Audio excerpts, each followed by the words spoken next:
1 minute behind, so let's get started. For those of you who do not know me, my name is Max Das. I serve as the Director of the Center for Science Teaching and Learning, and it is my pleasure to welcome all of you for coming on a Friday morning to this seminar, and I'm thankful for your time. And it's also my pleasure to introduce our speaker for this morning's seminar. Again, for a little bit of a context, we started a series, CSTL series, in seminar series in STEM education 2 years ago. And today is the third seminar of that series. And I'm extremely pleased to introduce our speaker for this third seminar, Dr. Bill Penuel, who comes from the University of Colorado in Boulder, where he currently works as a professor of learning sciences and human development in the School of Education there. He earned first a master's in education from Harvard Graduate School in counseling processes, and then went on to earn a doctorate, PhD, in developmental psychology from Clark University in Worcester, Massachusetts. So it is my pleasure to introduce you to him. His research currently focuses on how we can improve educational research and practice by then informing each other and working together. And so his talk today is going to relate to that particular topic. So please, everybody, welcome. Join me in welcoming Dr. Penuel. Thanks, Max. So thanks to CSTL and to Ron Gray for inviting me and persisting in finding a time that that works with our schedule for me to be here with you. The slides today are here so that you don't have to take pictures of things that you see that you are interested. Though I do have my Twitter handle here. Feel free to tweet. I do a lot of tweeting in meetings, so if that's something you do, I do it to take notes. Actually, that is fine. And I'm going to talk today about collaborative design of curriculum, and I'm going to go pretty deep into the processes that we use. I know this is a science center that does a lot of work with curriculum, and but to get started, I'm glad that human development comes up in the title of our program, and it's part of my training. For me, human development means that we actually attend to the history of where our work comes from. So I want to take us back more than 50 years to think about the late 1950s. The world that we live in science education of curriculum really was born here in the Sputnik era, when the National Science Foundation began investing in development of curricula. Really at that time so that the best and brightest could compete with the Soviets and get into space to win the space race, so to speak. At that time, a group started at University of Colorado Boulder called BSCS that would become one of several groups that developed NSF-funded curricula. And also there, we see some of the roots of what we did there. I want to quote from one of the former directors of BSCS about how this got started, because I think some of it will seem familiar. We rented a dormitory from the University of Colorado where we assigned the first 3 floors as sleeping quarters, and the fourth floor served as offices. Each office was occupied by a research biologist from a university and a high school teacher. And each time an individual pair finished writing a chapter or laboratory exercise, it was mimeographed, that means photocopied for those of you who don't know that term, and circulated among the 90 writers. We don't have 90 writers anymore. The money isn't there. The books were then to be prepared not by individual little teams, but rather by the whole group. It was a team approach. And many of us work in the same way today. The other thing that I think we inherited, which is a really wonderful inheritance from one of the leaders of this group, Jerome Bruner, wrote in The Process of Education, we begin with the hypothesis that any subject can be taught effectively to in some intellectually honest form to any child at any stage of development. Now, obviously, he's responding to the folks who are using Jean Piaget's ideas as a way to reinforce deficit views of kids. But this is a fundamental premise that I think those of us who identify as learning scientists take in our work, and why I think we do this curriculum work, because we think about the possibilities for students being able to really do advanced work. There's some stuff, though, from this history that I think is problematic.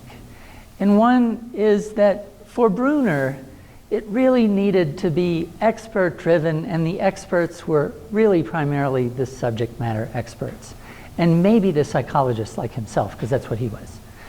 And he said, perforce, it is a bit too much to really ask teachers to take on the heavy lifting. So that process that was described as collaborative, that began that way, evolved over the first few decades into teachers really just becoming testers of curricula. That was the extent of their involvement.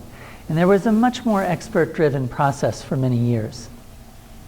The other thing that we have inherited is a set of studies that say, well, are these things effective?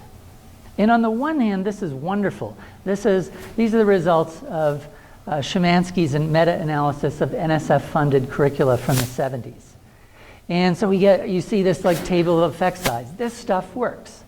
And because it works, we get this idea that curriculum, if we only give them the curriculum, then the kids will learn. And so there's both benefit in this, but also I think that's a pretty problematic idea. I'll say more in a moment. More recently, we also have this wonderful idea that we can embed supports for teacher learning in curricula. So the work of Betsy Davis, Joe Kraychek, more recently in assessment, Corey Buxton, Corey Drake, others. These are just some titles I grabbed from recent work. These are wonderful. This enhances the quality of assessment materials. Nearly all the NSF-funded materials today that people are developing really borrow from this idea. They try to provide information about what are students' problematic ideas that they might encounter as you teach these materials. What are some ways I can respond to student ideas through talk and discourse? So all of these things are really wonderful things, but again, I think they're not quite enough. Why do I say that? Look at this figure. After all these years of investment, only 10% of elementary student classrooms, 6% of middle, and 3% of high school have access to NSF-funded curricula. Part of this is just an access problem. How many of them have a relationship to publishers? You know, the LHS, probably the elementary is higher because of that. But some of it is a demand problem. From the get-go, teachers resisted a lot of these curricula. They were too hard to use. They didn't quite work in the ways that aligned with their vision of what science teaching and learning should be. From my own work I was talking about this just a moment ago about the GLOBE program. With the GLOBE program, I was discovering some things that also I think fit an explanation for why we find ourselves in the place we are today. For one, is it really matters that professional development related to curriculum implementation has to cohere with the local goals in the states. And that is goals that are constantly changing, that are not actually static. Doesn't matter. If the teacher perceives them to be coherent, they will implement. If they don't, they will not. And that also contributes to the sustainability of curriculum. So if you go, Barry Fishman and I went and did a study of them after a math randomized controlled trial in Texas was concluded. A year later, only 50% of the people were still using this replacement unit that lasted 2 weeks, that had been proven effective with a wide range of kids. Who was still using it? In part, it was the people who felt like it fit with their local goals.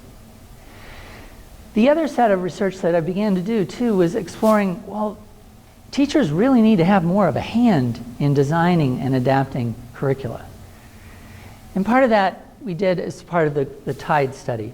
And the TIDE study was a randomized controlled trial funded by the Institute of Education Sciences my colleagues and I at SRI conducted. And we had 3 treatment conditions and a control condition, about 15 teachers in each and their kids. And we looked at the impacts on learning for these 3 models. In the adopt condition, teachers were given a set of high-quality, inquiry-oriented materials in earth science and told them, implement these as is. In the design, we gave them a template for designing a unit of instruction according to the principles of understanding by design. The model was developed by Turk for this, called Earth Science by Design. The Adapt gave them both the materials and the methods to design. Here's the student effect sizes. So relative to control, the Adopt did no better. Both the design and Adapt did a lot better. The Adapt did even better if I were to look at instructional practices than the design.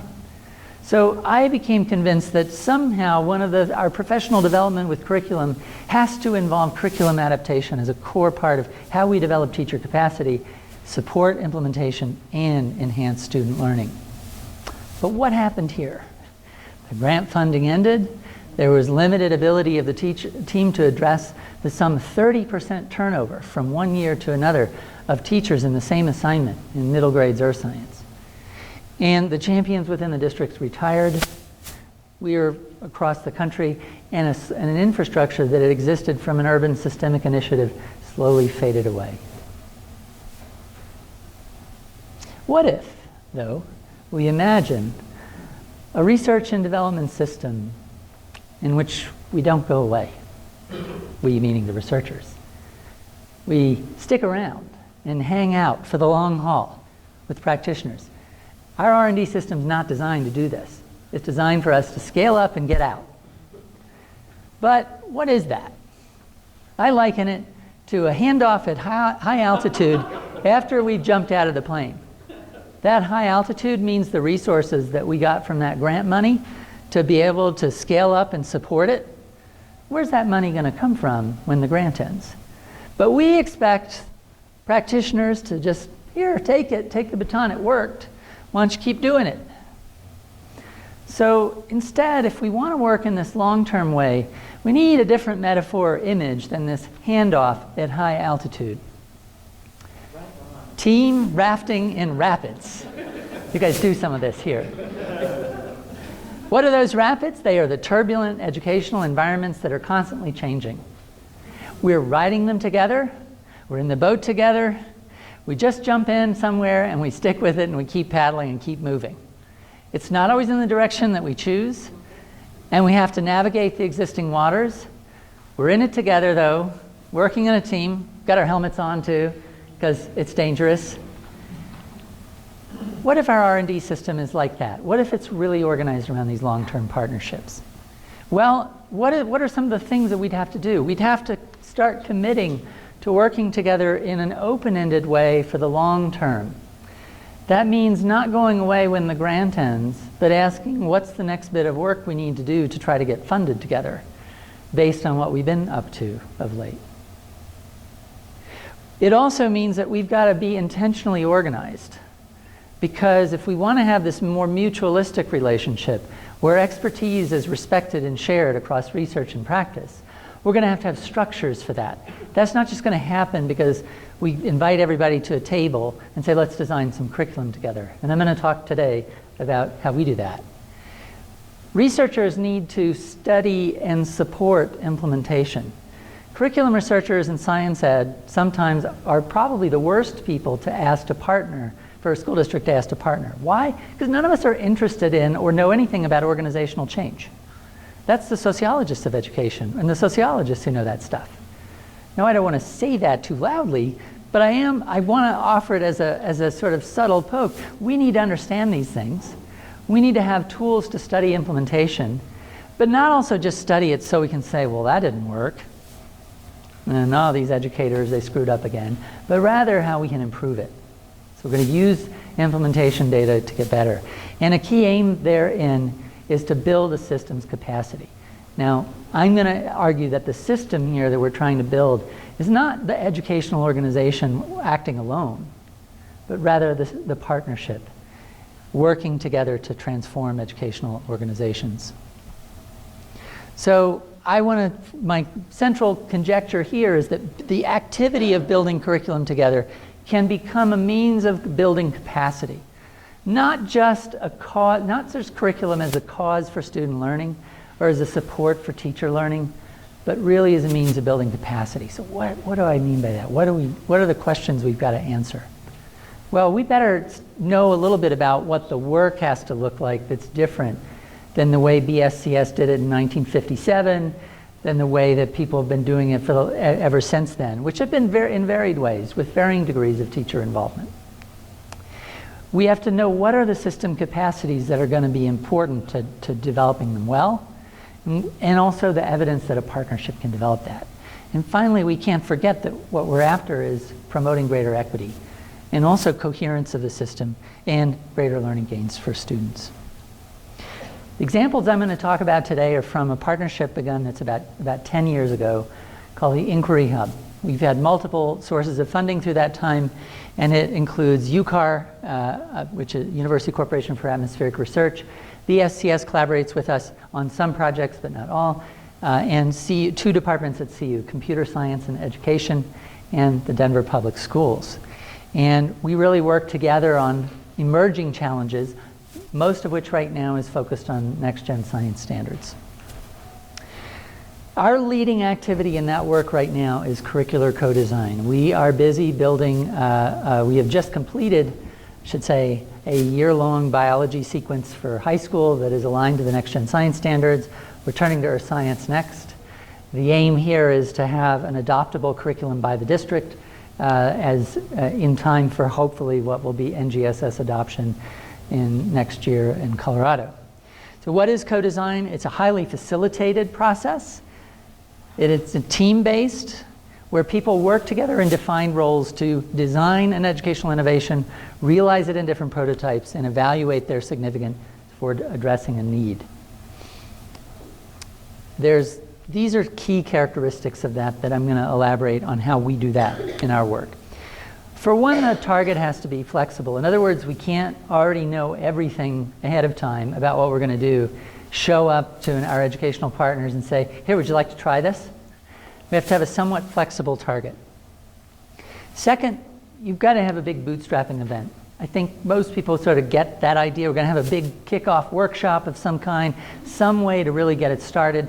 That itself is pretty strongly facilitated and helps, introduces the key ideas and tools that you're going to need to do the work. It has to be synchronized with the school year. If you're going to have teachers design with you, they're going to have to do a lot of that work in the summer. They can't do it during the school year. You can have them do other kinds of stuff in the school year, but a lot of this is going to be summer year. Very strong facilitation is required on multiple fronts, and I'll talk about that. And importantly, this is not anything goes. I think a common misconception of co-design is, well, I'm going to worry about the quality. No, we have central accountability for quality. And that accountability for quality exists in the partnership leadership team in our case, meaning the district coordinators and the researchers share that responsibility for the quality of our production. So what is our target? We are aiming for a set of project-based units that are anchored in phenomena and also engage students in solving problems that are personally relevant in their communities. We have 4 big qualities that we go for every time. We're trying to address some bundle in NGSS language or group of performance expectations that kind of fit together. We want to have strong intra-unit coherence. In other words, from a kid's point of view, we want to make sure that this unit makes sense to them. They know what question they're answering, no matter what lesson they're on, and why it might matter to them.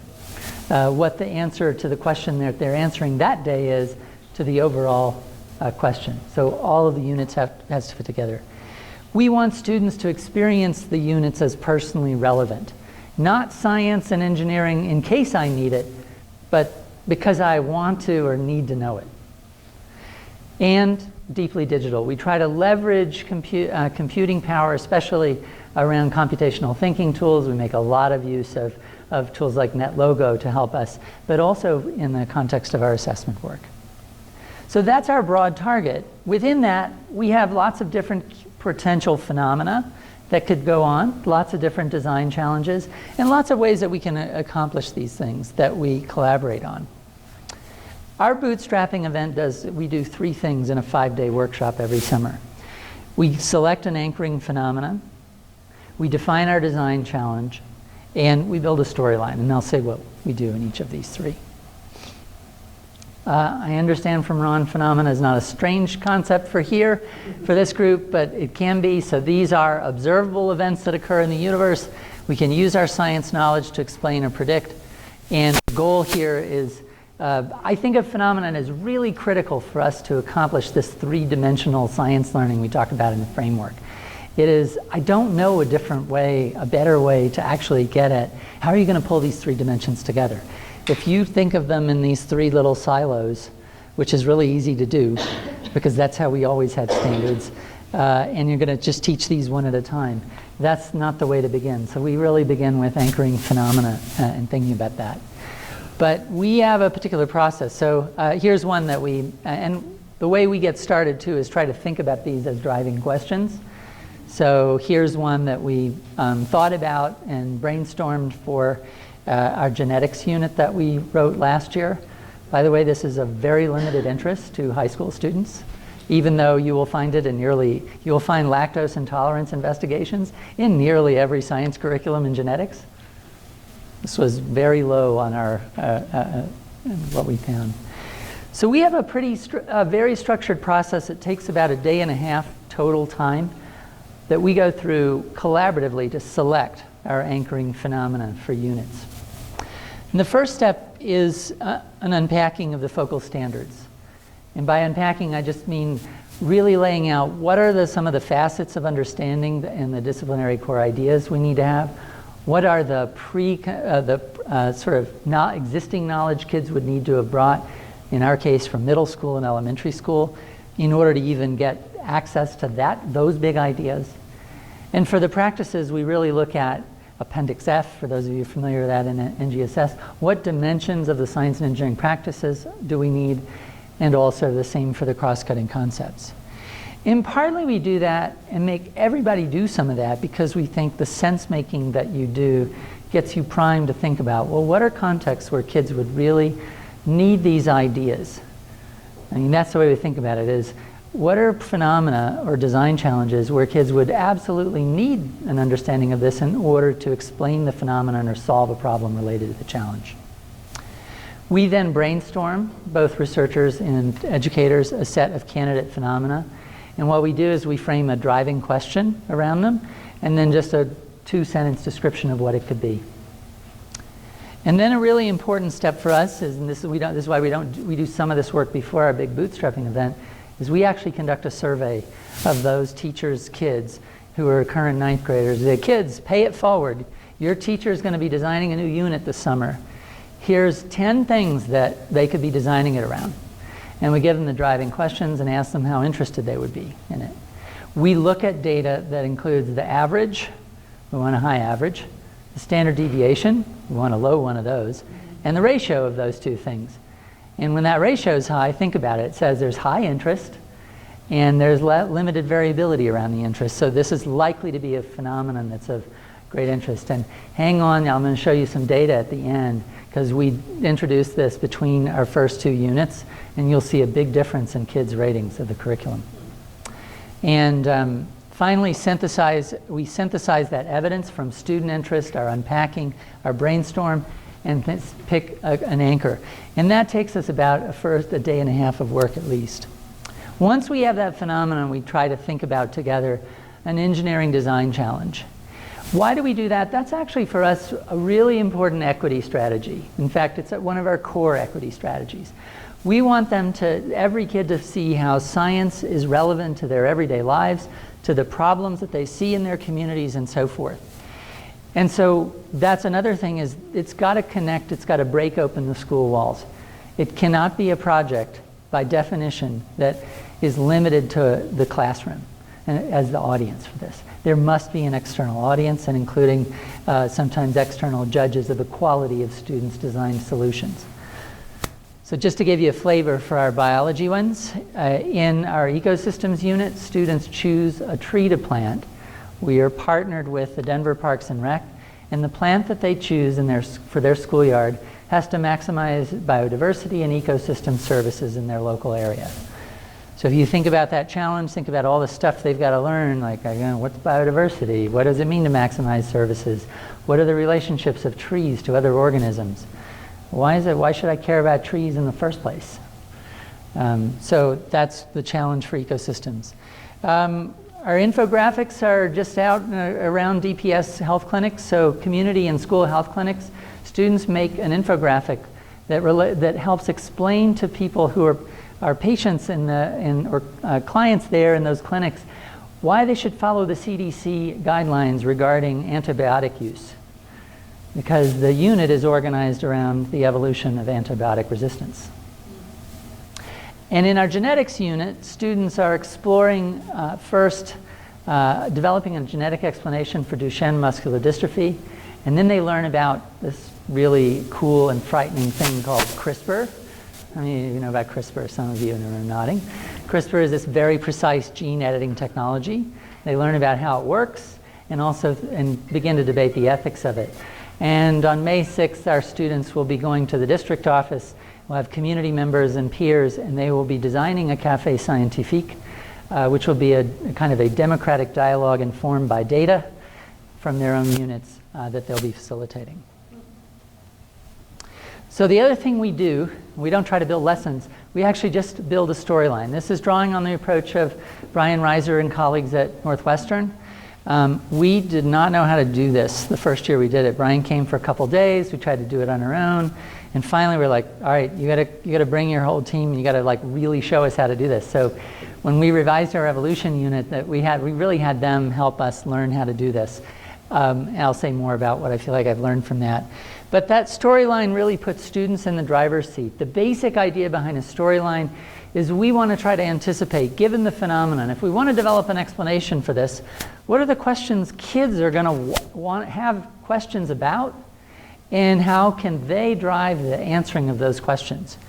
Instead of saying, well, I need to cover this, we're thinking, okay, given here's this phenomenon, Duchenne muscular dystrophy, what questions arise from an encounter with the phenomenon? We show kids a little video of kids who have the disease. Have them generate a set of questions, and that actually helps us figure out, oh, well, these are the questions that are going to be in our unit. This is how kids are going to learn about genetics.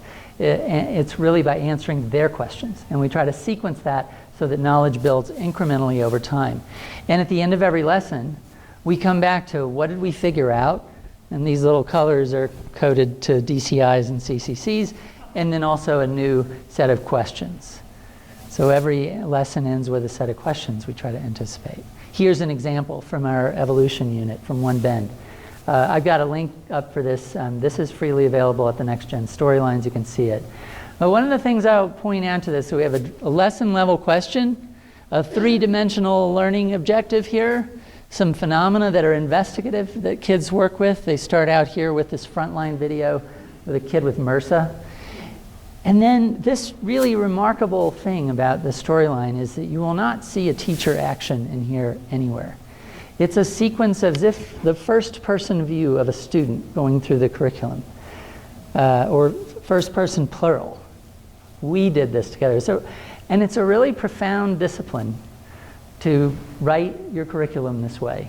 I now write everything this way. My teaching of my courses, my professional development, not just these units, and I found it really helpful. So to pull this off in 5 days is really challenging. We need facilitation at every point. You know, thinking about the anchoring phenomenon. People get excited about ideas, but they don't address the standards. People get excited about ideas, but kids are not interested in them. We build a launch, too, in terms of exposure to the phenomenon. So one of the things we've discovered is once we have the phenomenon, we go out and try to find some kind of way to present it in a 3-minute form, and we simulate a lesson, and that lesson is the same for every first lesson in our units, where we actually then invite all the co-designers to pretend to be students and say, all right, if I want to explain this, what questions do we have to answer? And then we prioritize them. We identify our prior knowledge that we might bring and that kids might bring to do that. And that helps us launch that. But that's hard because we usually we have 2 hours at night when we're really tired after a day of facilitation to find that short video introduction to the phenomenon. Then we have to come up with that sequence of questions and then provide a lesson structure. One of the places this goes off the rails is we get back to instructivism. We go back to, I need to cover this. And we lose the fact that what the storyline is trying to do is really provide us with a way for kids to be in the driver's seat. So lesson structures are key.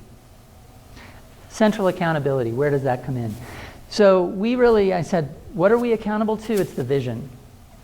We don't hold anything, everything else is up for grabs in many respects. And if at some point the team rebelled against the storyline, we'd pick a different approach to curriculum development. But we're going to hold fast to the idea that we're baking in this three-dimensional learning, and we're after our two big aims are coherence and equity within that. Now when we talk about coherence too, I want to emphasize now we're shifting into partnership modes. I'm going from thinking about intra-unit coherence to partnership coherence. What does a partnership need to worry about?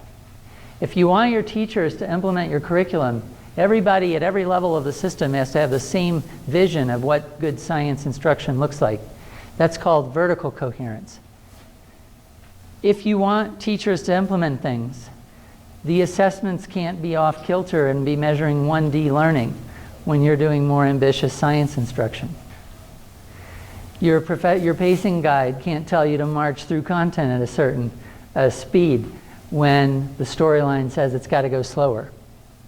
So you've got to have horizontal coherence too. All the different system components that tell teachers what they should be doing and when and how they should be doing it have to be aligned.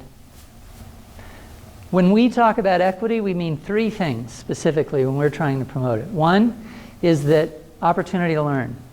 We want all the students in the system, in as much as we have authority to do that in the partnership, and our authority, like everybody's, is limited, given the voluntary nature of PD, and the fact that Denver, like a lot of districts, is the Wild West of charter schools combined with some central office things. But our aim is this. We want everybody to have access to high-quality materials and well-prepared teachers to implement them.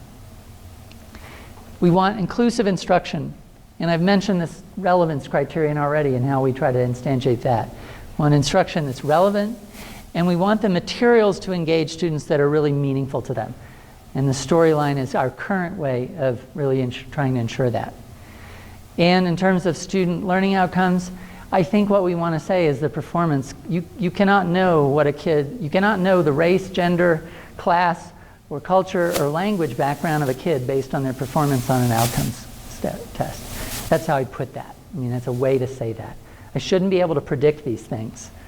I shouldn't be able to predict a score and where it would fall based on those things. So what are the capacities you need to do this work? So some of you are like, yeah, this is exciting. Others of you are like, oh, this is completely overwhelming. I can't imagine doing anything like this. And I need a lot more resources than I have. So I think part of it is it's a long-term game. You know, we didn't start here. This is 10 years into a partnership. This work started 7 years into that partnership. There was a lot of trust to exist. But one of the things, the first key thing is we've got to build in the processes for long-term learning and development for the people to do the design work.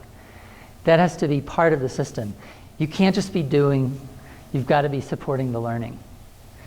You also need a lot of coordination and communication within and across organizational boundaries. We're two departments at CU. We're computer science, so and also UCAR, so we have a technical platform where our curriculum lives. It has to be coordinated with those of us doing most of the content and teacher PD facilitation. But also, obviously, within the school district, there's the assessment office, there's the curriculum office, there's principal supervision that happens, there's a professional learning office in Denver. Strategic leadership that focuses on equity in this systemic and historicized way. How are we ensuring that every kid has access to a resource? The historicized part of this is recognizing that kids and communities come to this not as if they're fresh and ready to adopt whatever you have to say, but there's distrust that's legitimate, that exists among different communities based to be able to participate. And we need adequate resources in the form of time, staff, materials for the work that's distributed equitably. How do we do that in the co-design? One is that we're really intentional about balancing work and learning within our 5-day structure. We don't have enough time. We're just like you. I'm sure you feel this way. It's not, you don't have enough professional development hours to really get, this is a hugely ambitious vision, maybe even impossible to reach. You don't have enough time. We don't either. But what we try to do is like balance the design work with times to learn about what's the framework, what do three-dimensional assessment tasks look like, what are phenomena anyway, and why are they important? What do good talk moves look like? Oh, can we participate in some? Here's what engaging in the practice of asking questions and learning how to ask questions looks like. And we provide a lot of feedback. You know, part of the thing that I think is underutilized and why design is so powerful as a tool is people have to put their ideas out there. They don't just get to sit and get. They've got to say, well, here's my understanding embodied in a lesson or a sequence of lessons. And, oh, it doesn't really look great. It doesn't reflect the vision, you know. And we come together as a group and provide feedback. And we have developed a culture where it's a shift for a lot of teachers to get critical feedback on their lesson designs and design for other people. That's like as opposed to just for themselves. So those are learning opportunities. The folks in Scandinavia who theorize and do participatory design talk about these things called patchwork efforts, which is if you're trying to sink an innovation into an existing infrastructure, you're going to have a lot of diversions. And you have to stop seeing them as diversions. See, a lot of researchers say, well, I'm just about curriculum. That's my job. I don't have time to do all these other things. If you don't do those other things, they're going to bite you in the bottom and nobody's going to implement your stuff that is so precious to you. So we try to anticipate that we're going to have to do some of this work and build time for it. What have we done? We've done a lot of framework-related professional development in the district for teachers who are not involved in the curriculum work. Partly to prepare them to do the curriculum work. So when we have a summer workshop, we can invite them and they're not saying, framework, what's that? Because like you guys, we're a non-NGSS state. We also have actually done workshops, 4- and 5-day workshops every summer. The district has these interim assessments. Our district science coordinator says, come on in, Katie and Bill, you guys can help us build the capacity to design these things for the interims. So now there are 3D assessments in the district interims. Is that part of our curriculum work? No. But if we didn't do it, guess what? We heard it the first year. What are the district assessments going to say? Do they care if my kids learn this stuff? Coordination activities. We have really been purposeful about related to assessment research and evaluation. We bring them in strategically. They're part of our thinking and efforts. The Literacy Design Collaborative, these folks who try to infuse literacy into everything and not always in ways that are consonant with science. We brought them into the workshop. We're doing work with them to help build it. Hey, great, you can help us. We're not great at literacy supports, especially for our English learners. Can you help us and bring that expertise to our teams? Great, let's work with you. And you can get your goals met too. We do a lot of stuff between school leaders and teachers. We've had so many problems. How many people have had to say, well, you're supposed to write the lesson objective on the board, but in NGSS, that gives away the science. So we work with the principal observers who come in and say, like, what can you write on the board? What should you be looking for in this classroom? And we do some of that work, so our district leader is partnered with instructional superintendents and goes out and does observations with instructional superintendents. And then we try to recruit for equity purposes. We've really made a purposeful attempt, especially for alternative schools in the district. We don't work with the high-end DSST, which is a great equity-focused magnet program in Denver, but they're charters and they're outside. They don't need our help, frankly. They can do a great job without us. But we try to work with people, and so we have a lot of teachers who are teachers who work with us who are in alternative schools. In terms of resources, our biggest sources, we do have sufficient resources. I mean, I would say never enough, but really, honestly, we have a lot. From NSF and Gordon Betty more. And I think really importantly, the district values our stuff enough to pay for it. Our last unit, our genetics unit, was fully paid for by the school district. Our time to develop that and the teacher's time to develop it. Which to me is like the sign of a healthy partnership, that they're willing to put their money where their mouth is. And at the same time, part of the challenge is because our R&D structure is designed to scale up and leave, constant challenges for funding. So what evidence do we have that we're having any kind of impact? And I think the first thing is like what evidence, it's a different kind of evidence. I'm not just looking for effect sizes for kids. I actually want to know that this system can keep getting better. And I think one of the things that I would say we have pretty good evidence from different sources, and this talk is really my first attempt to try to pull together what I think are some pieces of that evidence. So this is by no means, this is very half-baked, what I'm going to present to you, okay? Very half-baked, and there are probably lots of holes in it. But I think what we can say, this is a term that Matt Brown developed, 2009 paper in a book on math, teachers at work, called Pedagogical Design Capacity. And it really refers to teachers and leaders' capacity to, or just how they orient to, select, adapt, modify, design materials, curriculum materials. And I think we've really shifted that across our partnership. Me. I mentioned this, like, had a profound effect on me. And I want to start, I think it's important to start here. And why do I do this? And this is where I'm working out my argument. This is not just about the others. This is about us. You know, what are we learning from this? Because in a partnership, everybody's learning. I started out, you know, in evaluation, then I got into assessment design and co-design, and now I'm writing curriculum. And you heard I have a developmental psych background. I don't have the right science background for this stuff. So I learned a lot of science, that's one thing. But really, the big thing is, I learned that I was writing my own lesson plans in higher ed from a teacher-centered standpoint. Here's what I want to cover today. Here's my goals for today. Now I'm going to design a set of lessons, and I'm going to really think that way. This idea of chaining student questions together and really having them be driven, that was really hard. And it was the apprenticeship to the Northwestern team and really becoming disciplined about the what we figured out part of the storyline that helped me really learn. And then the other thing that I think I probably had a seed or resource to begin with was I always thought, because I was an assessment guy, you know, people try to pick these fun things to do for their phenomena. And I'm like, I can see a mile away, like, that's not going to work because it's not going to address the standards. So I drew on that intuition, but then I had to learn, like, how could I bring people along and also figure this out together in a collaborative way, how to select a good anchoring phenomenon. How do I make this a collaborative process where we all figure out together, this thing is, I sort of use the term viable. It's viable because it's interesting, it addresses all the standards, the explanation required to explain it doesn't go above the grade level of the kids. Like, they don't need a whole bunch of science that's extraneous to what you want to focus on. That's another criterion. So, and one of the things that it was just really great to have student evidence. It was a way to get student voice practically on the table in this. And I really feel like we learned a lot from that. At the end of last year's summer workshop, one of the ways I collect data is from the workshops is really in a more open-ended reflection. I do a couple free writes at the end. And I usually say, like, how's your vision for science and teaching shifted, if at all, in the last week?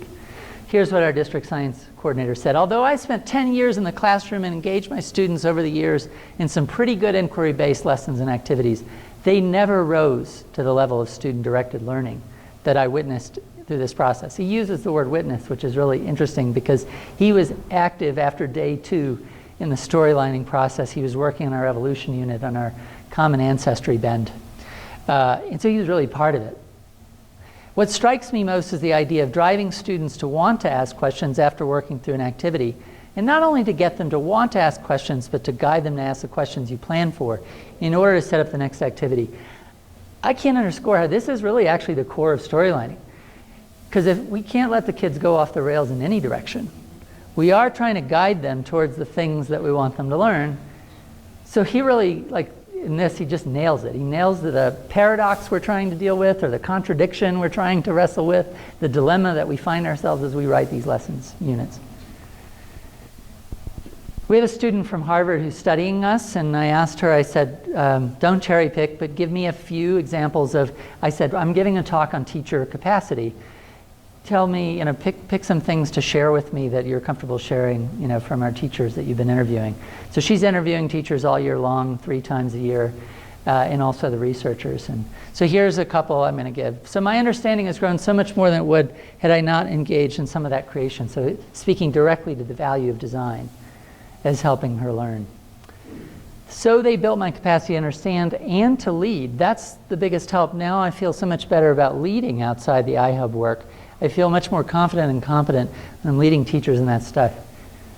That's capacity, right? So not just being able to design our own stuff, but lead other teachers. Another one. So once I got a handle on it, I started implementing my classroom. That's when I really saw the change. It's probably last year when I really saw the beneficial change, and especially when at the time my evaluator was my principal, and he would come into my classroom and say, all your students are engaged and they know exactly what they are doing. What's our one question that we tell the principals to go and say, what are you doing today? Why are you doing it? And there should be the same answer from every kid, and they should have an answer. And the second question you got to time back up is, how does it relate to the overall challenge? That's all the principal has to do. Ask 5 kids there and leave and be satisfied, because if the kids know what they're doing, we're in good shape. And so that kind of student engagement piece is what motivated me to keep exploring how beneficial NGSS could be for me and my students. I just got this email out of the blue. We had a teacher with health issues. She's been with us from the start. She dropped out of the pilot of one of the units, and so she went back to teaching some old units. This is what her email said yesterday. I've been teaching with no phenomenon. It's so strange to see how much harder it is to engage the kids. It's hard to keep the why aspect of the content to keep them going. Looking forward to being adding that back. So she's coming back in the summer telling us that. So that truly, I did not solicit this. So the other piece that we try to gather, and I want to present some evidence, and I'm getting to the close here, is we collect these data using, some of you might be familiar with Tony Breik and colleagues' work on practical measurement. The idea is to get these short measures of implementation or student experiences that take 3 to 4 minutes for students to complete on a regular basis. We have these short things, we call them science self-checks. Teachers have kids complete them once a week. They pass around a Chromebook, so they take it, it's a Google form. And we try to generate data that relate to our core commitments, which are around coherence and equity. And equity here in this context means kids see this as really relevant to them. So what we ask them is, to what extent, it's a yes/no question. Did today's lesson connect back to the overall design challenge? Did it fit within the lesson? Did you understand why you were doing what you were doing today, and was it related to the question for the day? And was this relevant to me, to my class, to the community? Yes, no answers. It's about 1,200 pieces of data. These are same 5 teachers, 2 different units. Now, we didn't have our student interest survey when we did ecosystems, so that tree thing was something teachers were interested in. The antibiotic resistance was something that kids were really interested in. Notice the difference in today's, and also we got better at storylining. So look at I don't know what to attribute this, but I do think these relevance figures, they're bigger here. I would love these to be close to 100%. But think about this. This is every lesson, and these are high school kids. Half of them are saying, these are percentages basically, so half of them are saying these things are relevant to them, to their class, to the community on average, and 95% of the time they're marking one of those 3 relevance categories. 95% of the lessons. And the coherence, much better in evolution than in ecosystems and connection to the challenge. And that's because we just got better. So I think it speaks to our learning as a group. We've revised ecosystems for next year. But one of the things in terms of equity of opportunity to learn that still worries me a lot is look at the teacher level variability. A lot of them around the 50, 60% range. But we have a couple of outliers. We have 68%. And if that teacher who dropped out were in here, her kids last year were at 90%. 90. It means that those kids, every time they came to class, they knew why they were doing what they were doing. And it mattered to them. And then you've got teacher 4 over here is 35%. So this is a problem that we have to solve. And we have to think about, how do we make use of the person who's 68%? What are they doing? Learn from them in order to help all teachers really get to that place where kids can say matters to me. So that's one of the things that we're working on. The other piece is, and why I don't have student learning outcome data to present to you, is we're still working on developing our valid measures that we can measure that. This year we have them integrated into the district assessments. We did it for ecosystems. controlling for prior, we have no impact, but I also think that that's because that unit is the weakest of our units, and the alignment that we did is the weakest of the alignment. So I don't want to present that data here, but I'll tell you, like, we don't have a good learning story yet for this work. And I think the other thing is, how do we build the infrastructure to do that practical measurement work well? Teachers don't always value it. There's a lot of variability. Some of them actually use the data and look at their own data, and that's great. This is really hard work, but why do I prefer it? You know, every day there's so little of my time is paid for to do this work, but it's a full-time job and I love it. I do it every day because it's so rewarding. I've never said, like, I go in and I feel like we're having an impact. The impact is long-term. And I also have new friends. Like, you know, we go out for beers. I get texts on a regular basis from our district science coordinator. It's a friendship. And it's that impact, that sense that you're having an impact in a turbulent environment, that you're in these rapids together, instead of looking at the rapids and thinking, oh man, I don't have any control over it, and all it does is suck up all my great effort into that system. So there is something that really is rewarding about this work and why I do it, and I would not give it up. I can't imagine working in a different way anymore, honestly. It's so hard to think about, I'm going to write an NSF proposal out of the blue without a partner. I just wouldn't do it. So how do you learn more about this stuff? I said these slides are up here. There's a few things I want to just quickly go over and then see if there's questions. There's a whole lot of resources around partnership development at the website called researchandpractice.org. We have a partnership toolkit, which really helps you think about at whatever stage you are in thinking about partnership development. The approach, some of you have been here to this workshop that happens in Boulder every summer. I know it's hard to get out of Flagstaff in the summer, especially when we look exactly like you guys do in terms of the summer weather and everything. But July 19th, 21st, hope to see some of you there. You can learn about some of these measures, like these practical measures work. Framework aligned curricula, I have our process for developing and anchoring phenomena up at a tiny URL.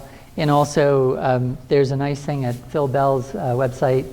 Assume a lot of you, how many of you know about STEM teaching tools? Good number. Great set of 2-page resources, great for kicking off professional development, anchoring conversations about big ideas related to the framework and NGSS. And then you can see our sample unit at Brian's website on Next Gen Storylines. Look at the high school, look for why don't antibiotics work like they used to. I have a new book out, also for R&P. And I brought copies, you get a 20% discount. So there's my one plug. So grab one of these, and you can also photocopy more of these. Harvard's letting me do that. This is really practical advice for doing different aspects of partnership work. And Dan Gallagher, he used to be the science program manager in Seattle. He's now college and career ready at Seattle. So this is researcher and practitioner writing a book together about partnerships. And Dan and I Dan's on the faculty at DBIR workshop, and he and I do a lot of this work together to kind of talk from different perspectives. And then you can find me on email this way and on Twitter. So I did not leave a lot of time for questions, but there's a few. So thanks. Thanks very much, Bill, for the encouraging as well as challenging.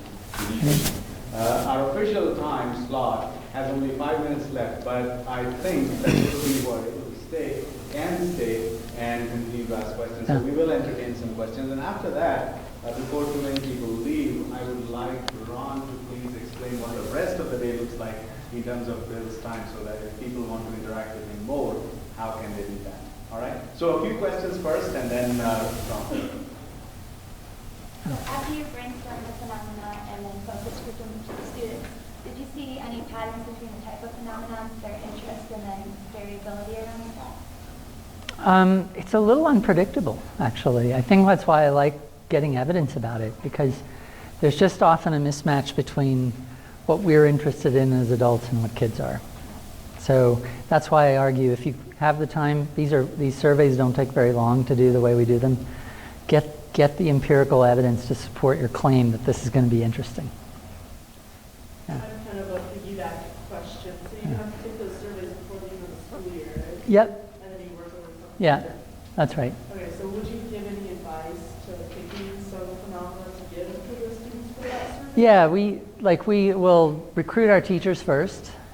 We sort of like, at this point we've got a cadre, so like I'm trying to think how I would do it like now if I were fresh. If you've got a few teachers and they've got to know a little bit about NGSS, you have them start to do, you would do the unpacking first. Again, even as sometimes I do like, I call it cooking show unpacking, because we have people do some, teachers do some related to things to help get their juices flowing, and then we do, here's the rest of it, because it's too much work to do in a day and a half. Brainstorm some ideas of things that could be phenomena. Usually what teachers will bring are their favorite ideas, to the table.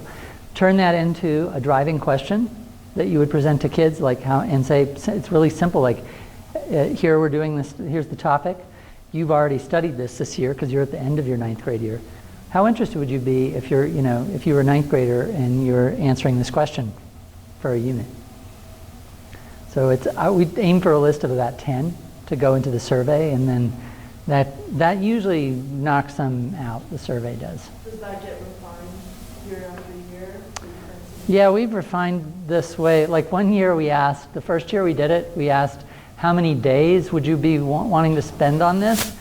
And they were like, 2 days. And they're really interested. So, but that's because that's their experience of what science looks like to date. It's a bunch of one-off lessons. We realize that's a wrong question to ask because they haven't experienced NGSS-like instruction. So we just dropped that. It wasn't giving us new information. Yeah. I see that you work across the university with different departments. Yeah. And I know you have a You Teach program. Yeah. So are you working with them? How is your work influencing theirs? How does it impact your collaboration with school districts and schools? Oh, it's great. So I have a good relationship with the individuals, but no relationship formally because of my position. I'm in learning sciences and not in curriculum instruction. I would be part of that program if I were. So I'm like next door to Valerie Otero and Aaron Furtok, and Aaron and I collaborate on, we share a lot of tools and resources related to assessment. So I'd say the assessment work communicates across.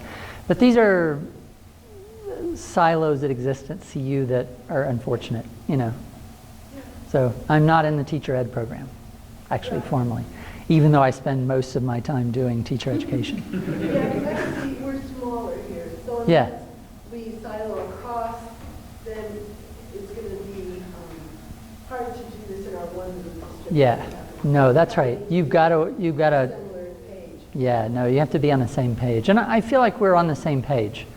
Especially Aaron and I. Aaron's working in a research practice partnership in Aurora, and we just trade a lot of tools and practices across our 2 research project teams. That's the other thing with these RPPs is you start to trade. Like I get a lot of stuff. Phil Bell and I exchange a lot between Seattle and Denver, so there's a lot of tools and practices that float between Seattle and Denver and get taken up in both places. Yeah.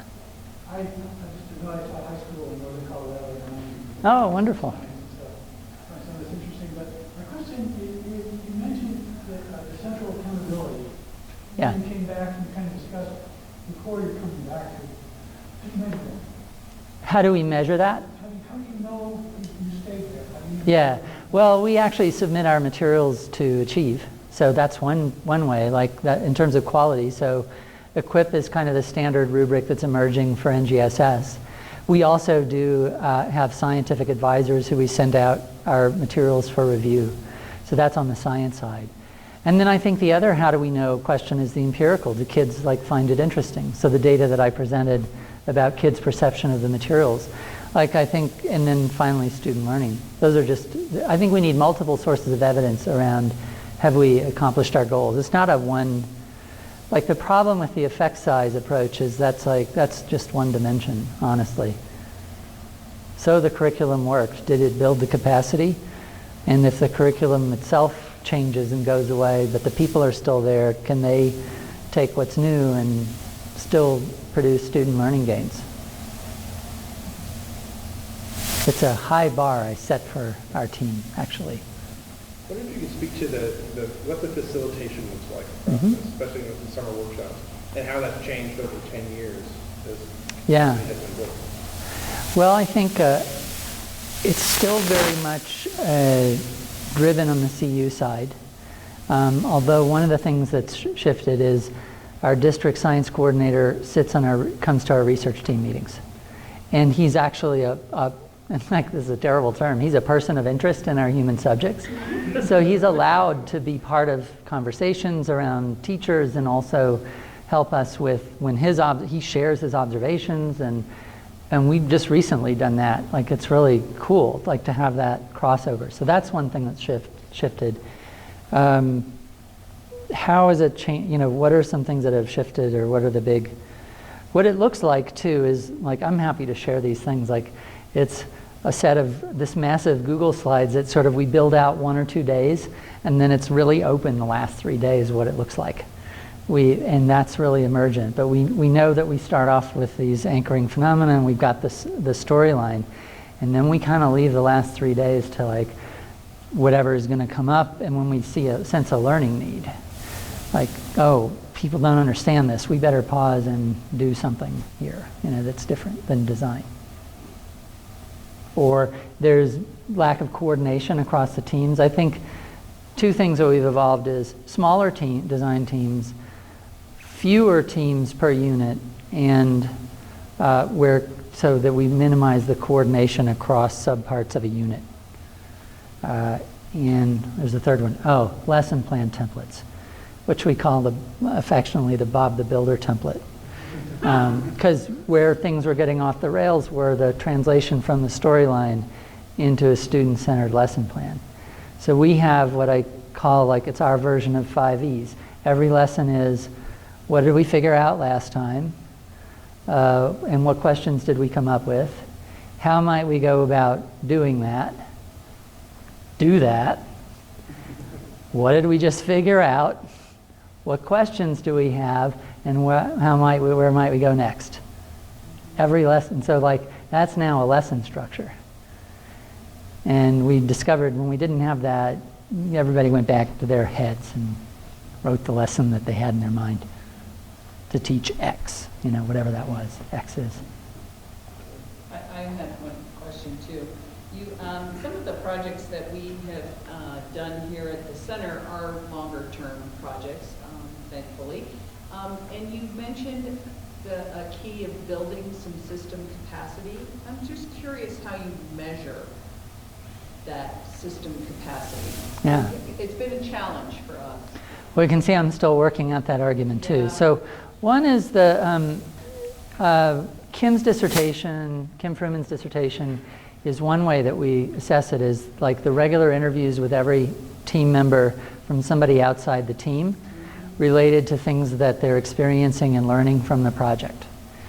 So having an outsider who's an ethnographer of sorts or a qualitative researcher who studies that, I think a lot of this is qualitative.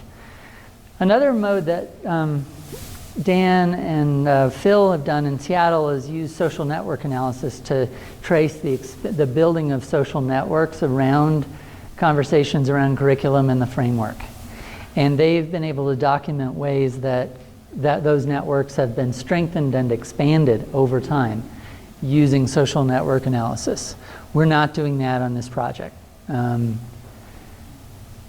I think the other thing that I would look for is I'd probably go out and start observing my partner, I'll name him Douglas. I'd go and walk in, I can see him leading PD and see if I see more. And he does, actually the thing is he actually now sends me, like, here's my outline for the PD, give me feedback. So I actually get to see some of that. I don't see it in action as much, but I see a lot of his outlines, and I can see the ways that he's influenced by the work that we've done together. He would say that. He has a blurb on the back here too. So.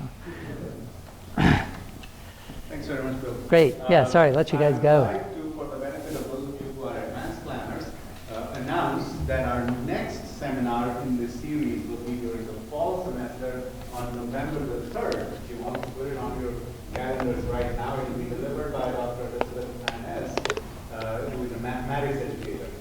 So November 3rd will be the next one. And Ron, if you can talk about the rest of the And Beth is great. You guys should come see her. She's doing great work on teacher noticing and equity in math classrooms.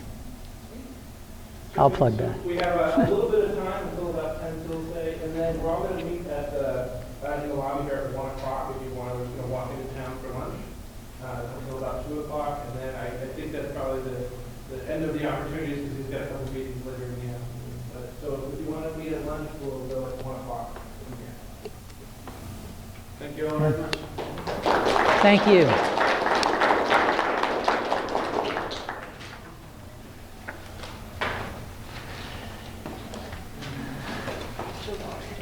Good to see you again. How are you? Sean. Yeah, Sean. Good to see you. Good. How was the trip here? Easy. Good. You know. Yeah. Quick.